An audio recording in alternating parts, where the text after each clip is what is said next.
Hello, good morning, and welcome to Business News on Sunrise. My name is Manu Afful. Coming up, coalition of individual bondholders groups suspends planned picketing at the Finance Ministry today. Meanwhile, economist at University of Ghana Business School, Dr. Patrick Esuming, warns of eroding investor confidence if government continues to fail to honor claims to bondholders. The government is really destroying a lot of the social capital and social trust. That is absolutely important for it to even implement the IMF program. Plus, CEO of Ghana Investment Promotion Center reviews there are steps underway to restore investor confidence in the country. Get to a situation where we get back on our feet. I believe that they all recognize Ghana as one of those countries that would perform given the space and the time. We'll bring you the details of our headlines and many other stories shortly.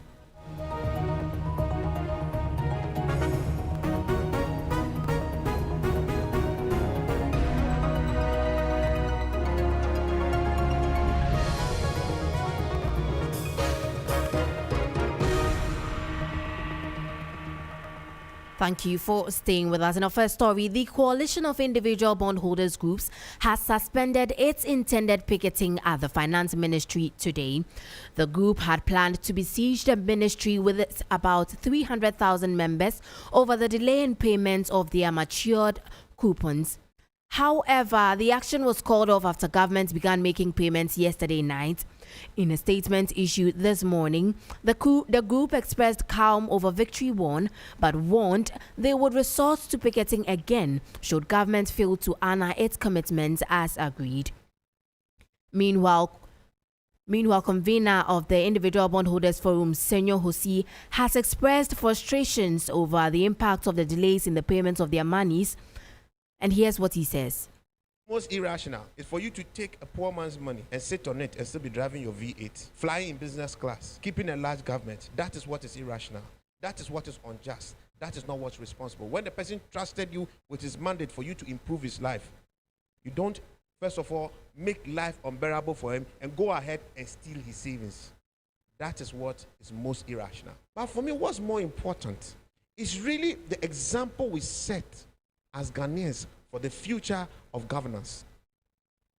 That was convener of the Individual Bondholders Forum, Senyor Hosi, expressing displeasure as the government not adhering to its payment schedule in the past. Also, economist at the University of Ghana Business School, Dr. Patrick Esuming, says investor confidence in the country will erode if government continues to fail to honor claims to bondholders. The government is really destroying a lot of the social capital and social trust. That is absolutely important for it to even implement the IMF program that it has finally signed on to. Because, there will be many times that the government need to have discussions with Ghanaians and make commitments. And, people will expect that, oh, okay, maybe for a short term, you are going to endure this, expecting that at some point, some relief will come. If we start on this note, where, government is not meeting its commitments, then every time people are going to have any discussions with government, they will always be looking on their shoulders. So I don't think this is not helpful. I don't anticipate that there will be immediate social unrest or upheaval like that, but I think the government really needs to have a long think about, its strategy. That was an economist at the University of Ghana Business School, Dr. Patrick Esuming. Now, in more business stories, Chief Executive Officer of the Ghana Investment Promotion Center has revealed that government is undertaking several structural reforms to restore investor confidence in Ghana's economy in order to reposition it as the ideal investment destination. Yofi Grant made this known as the 9th edition of the Economic Councillors Dialogue on Promoting Bilateral Investments in Accra. Current global dispensation, characterized by political instability and post-pandemic struggles, have heightened the need for collaborations at all levels of the economy. The 9th edition of the Economic Councillors Dialogue aims to proffer economic and investment strategies as well as practical measures to accelerate economic recovery.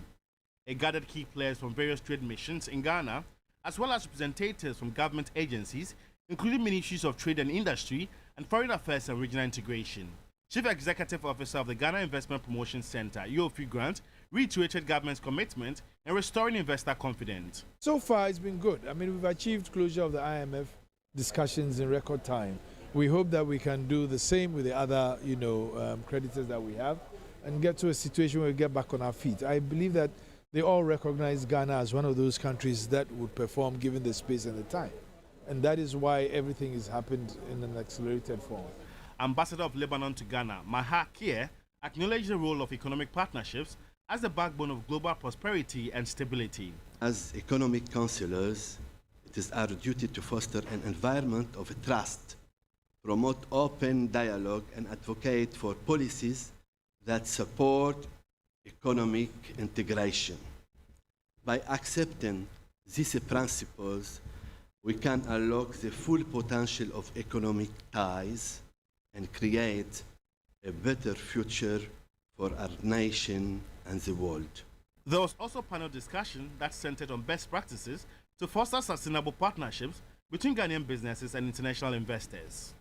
The center has disclosed that the document to review the GIPC Act 2013 after extensive consultations will be tabled before Cabinet soon. Changes proposed are in tandem with global investment laws and are aimed to attract and retain investments.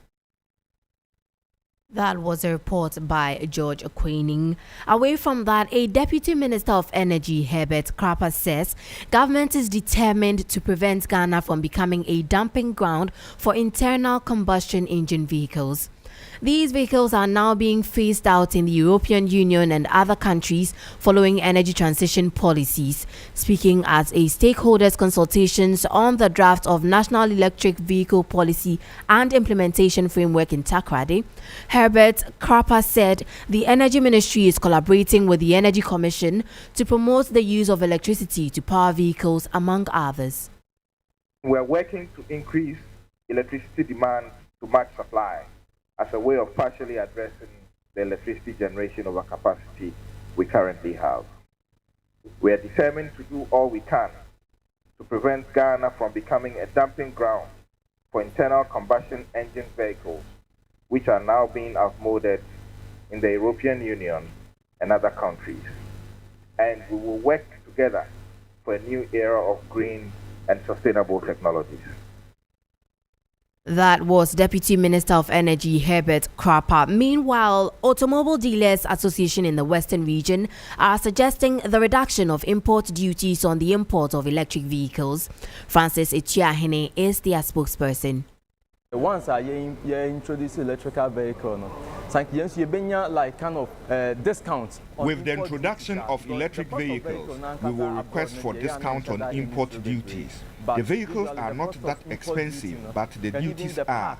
Discount on important parts like batteries for electric vehicles will be a good idea. But we are importing the part for these electric vehicles now.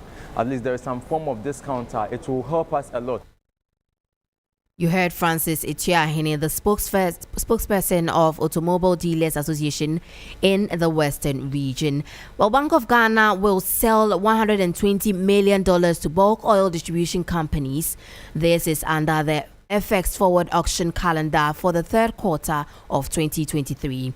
The forex support is to ease cash challenges of the BDCs in terms of dollar for importation. The central bank is expected to auction $40 million in each month in July, August, and September. Also, the Ghana Tourism Authority is currently working to introduce virtual reality at various tourism sites in the country. This forms part of efforts to boost tourism and make Ghana a tourism destination. The Chief Executive Officer of the Ghana Tourism Authority, Akwesi Ajiman, says the authority is making all efforts to ensure Ghana is not left out in age of modern technologies in the tourism ecosystem. We have a single window platform that is AI enabled. We have an app and all that. But the technology is moving so fast that even within a month, if you're not careful, you fall back. I mean, we also, like just a few days ago, the meta trades that have been launched, which is now competing strongly with Twitter. So you can't rest on your horse and say, I developed it, and so it is okay. So we are going to catch up with every technology that is out there. So far, we are doing well with Visit Ghana app, with our Visit Ghana online platform, with our social media pages, the Facebook, Instagram, Twitter, and Snapchat, and the rest. But that should not end it. What we're looking to do is the virtual reality bit. How do we entice people to travel to some of these sites? At least people need a sneak preview of some of the sites and what is available there. That was Chief Executive Officer of the Ghana Tourism Authority, Akwesi Ajeman, there. Let's now take a listen at how the city is faring against major trading currencies and how some of our key commodities are faring on the global market.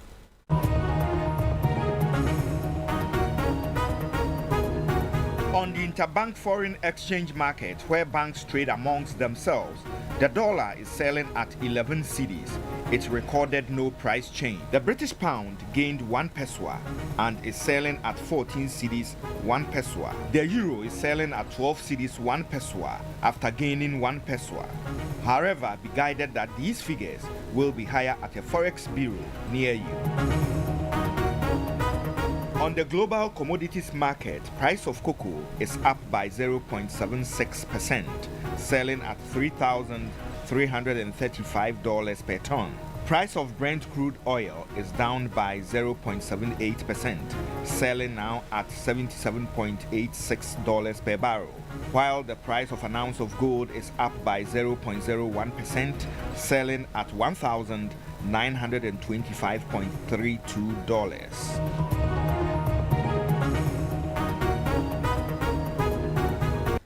That was an update from the Forex and commodities markets. On the international front, U.S. consumer borrowing slowed to a more than 2-year low in May, reflecting the first decline in non-revolving credits since the onset of the pandemic. Total credits rose $7.2 billion, the smallest advance since November 2020, Federal Reserve data showed Monday. The figure, which isn't adjusted for inflation, was lower than all forecasts in a Bloomberg survey of economists. That will be all for Business News on Sunrise. My name is Manu Afful. For more business stories, please check out our website, 3news.com. Stay tuned. Sunrise continues.